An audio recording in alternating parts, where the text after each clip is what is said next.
So, have you ever stopped to think about how we connect these incredibly powerful AI models to the real world? How do we let them use the same apps, the same data, and the same tools that we use every single day? Well, today, we're going to dive into the technology that's making all of that happen. Just picture a really powerful AI, something like Claude. It helps to think of it like a brilliant brain in a jar. It has this vast ocean of information from its training, right? But it can't check your calendar, it can't look at your expense tracker, and it definitely can't access your company's private database. It's totally isolated from your world. So that leads us to the big question. How do we break the AI out of that digital box? How do we give it the eyes and hands it needs to actually interact with everything else out there? Well, there's a new protocol designed to solve this exact problem. And the answer is something called the Model Context Protocol, or MCP for short. Honestly, the best way to think about it is as a kind of universal adapter, but for AI. You see, the whole idea here is standardization. Instead of having to write tons of complicated custom code for every single tool you want your AI to use, MCP gives them a common language. It's a framework that lets any model talk to any external tool, just as long as that tool also speaks MCP. It's that simple. Okay, so how does this universal adapter actually work? Well, it all starts with you and what's called an AI host. That's just the application where the model lives. That host uses a client to connect to a bunch of different MCP servers, and it's those servers that are providing the actual tools and capabilities. Let's break that down just a bit more. The MCP host, that's the AI's home base, like the Claude desktop app. Then, built right into that host, you've got the MCP client. Think of it like an explorer, going out and discovering all the available tools. And finally, you have the MCP servers. Each server is basically a gateway to a specific power, like a custom expense tracker you built or a tool that talks to a database. So, let's say you want your AI to learn a new trick.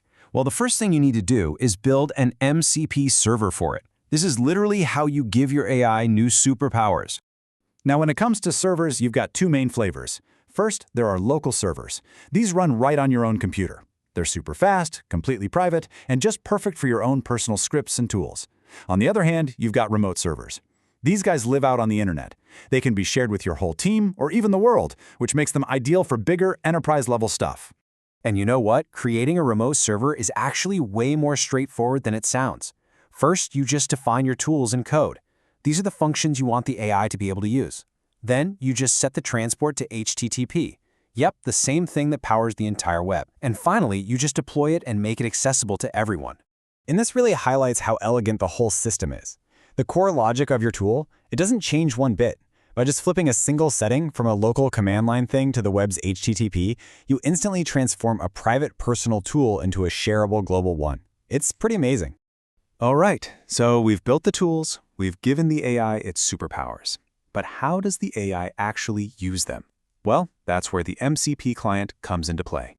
The absolute easiest way to get started is to use an app that already has an MCP client built right in.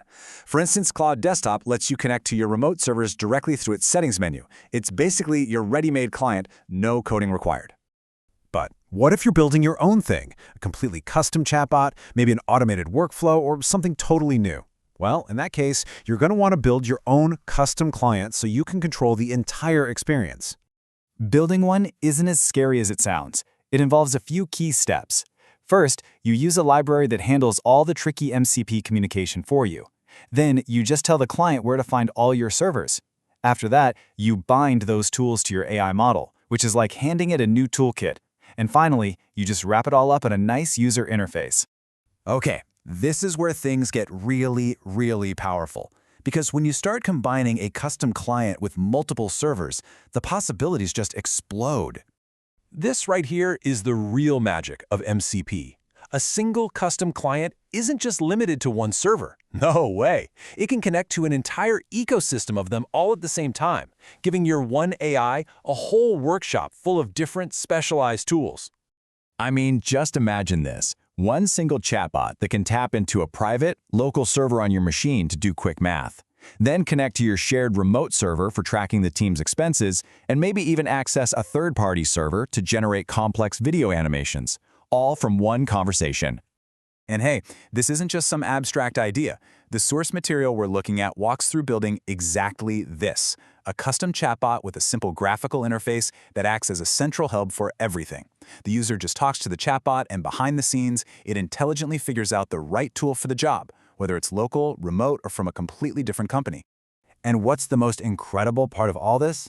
All of it. The local math, the remote expenses, the third-party animations, it's all managed through one single standardized protocol.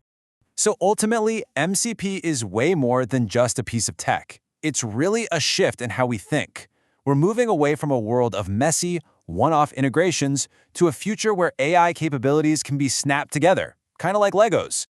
This just opens up a whole universe of possibilities, and it makes giving AI real-world skills easier than it has ever been. So with these barriers starting to fall, the only real question left is, what are you going to build?